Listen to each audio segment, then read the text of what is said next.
দীর্ঘ ৬২ বছরের বর্ণাঢ্য সঙ্গীত জীবনে এই প্রথম বাংলাদেশ শিল্পকলা একাডেমিতে মঞ্চে একক সঙ্গীত সন্ধ্যার গান পরিবেশন করলেন কিংবদন্তি সঙ্গীত শিল্পী রুনা লায়লা। এই উপলক্ষে তার প্রতি গভীর শ্রদ্ধা জানিয়ে এবং দেশের সঙ্গীতাঙ্গনের অসামান্য অবদানের স্বীকৃতি স্বরূপ তাকে বিশেষ সম্মাননা প্রদান করে বাংলাদেশ শিল্পকলা একাডেমি। বাংলাদেশের সঙ্গীত ভুবনের এক অনন্য দীপশিখা রুনা লায়লা। তিনি আন্তর্জাতিক পরিসরে বাংলাদেশের সাংস্কৃতিক মর্যাদা প্রতিষ্ঠায় অসামান্য অবদান রেখে চলেছেন। তার কণ্ঠে সঙ্গীত কেবল বিনোদনের অনুষঙ্গ নয়, তা হয়ে উঠেছে সৌন্দর্যবোধ, মানবিকতা, আবেগ, প্রেম, দেশাত্মবোধ এবং সাংস্কৃতিক ঐক্যের এক চিরন্তন ভাষা। শুক্রবার সন্ধ্যায় বাংলাদেশ শিল্পকলা একাডেমির জাতীয় নাট্যশালা মিলনায়তনে বিশেষ সম্মাননা প্রদান করা হয় রুনা লায়লাকে। পাশাপাশি একক সঙ্গীতানুষ্ঠানে বিভিন্ন ভাষায় তার দর্শকপ্রিয় ও বিখ্যাত গানগুলো পরিবেশনা করেন সঙ্গীতের এই মহাতারকা। এই পর্যন্ত কেমন লাগছে?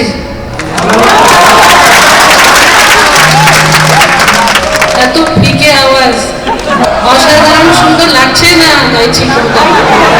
আপনাদের দোয়া আশীর্বাদ থাকলে, ভালোবাসা থাকলে, আরো আল্লাহ যদি আমার উপরে দয়া করে আরো, তাহলে আরো অনেকদিন গান গাওয়ার ইচ্ছে আছে।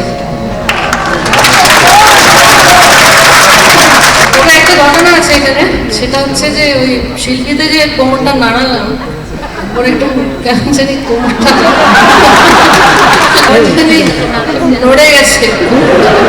ভুলে যায় তো, ওই 74 না 47 ভুলে যায় মাঝে মধ্যে। একটু বেশি আপনাদের উৎসাহ দেখে আরো আমি একটু লাফানো শুরু করে দিই।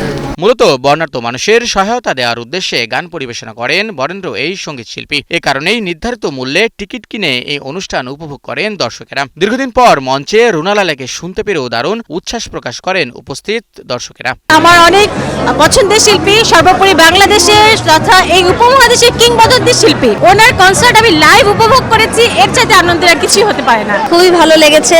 আমি একজন নজরুল সঙ্গীত শিল্পী হিসেবে আমি এসেছি এখানে, খুব ভালো লাগছে। জীবনের পরম পাওয়া। এই বয়সের মধ্যে এত সুন্দর, এত সুন্দর, বিশেষ করে আমাদের মাঝখানে যখন গাওয়া শুরু করছেন, আমি খুবই এনজয় করছি। আমি একদম কোথায় দাঁড়িয়ে পড়ছি একদম। এমন একজন গুণী মানুষকে নিজের চোখের সামনে দেখা, এটা তো আসলে ভাষায় প্রকাশ করা যায় না। আর এই অনুষ্ঠান থেকে পাওয়া অর্থ বর্ণাঢ্য মানুষের সহায়তার জন্য প্রধানমন্ত্রীর ত্রাণ তহবিলে প্রদান করা হবে বলে এক বিজ্ঞপ্তিতে জানিয়েছেন বাংলাদেশ শিল্পকলা একাডেমি। অনুষ্ঠানে প্রধান অতিথি হিসেবে উপস্থিত ছিলেন সংস্কৃতি মন্ত্রী নিতাই রায়চৌধুরী। অনুষ্ঠানটির সভাপতিত্ব করেন সংস্কৃতি মন্ত্রণালয়ের সচিব কানিজ মাওলা। স্বাগত বক্তৃতা প্রদান করেন বাংলাদেশ শিল্পকলা একাডেমির মহাপরিচালক কবি শেখ রেজাউদ্দিন আহমেদ।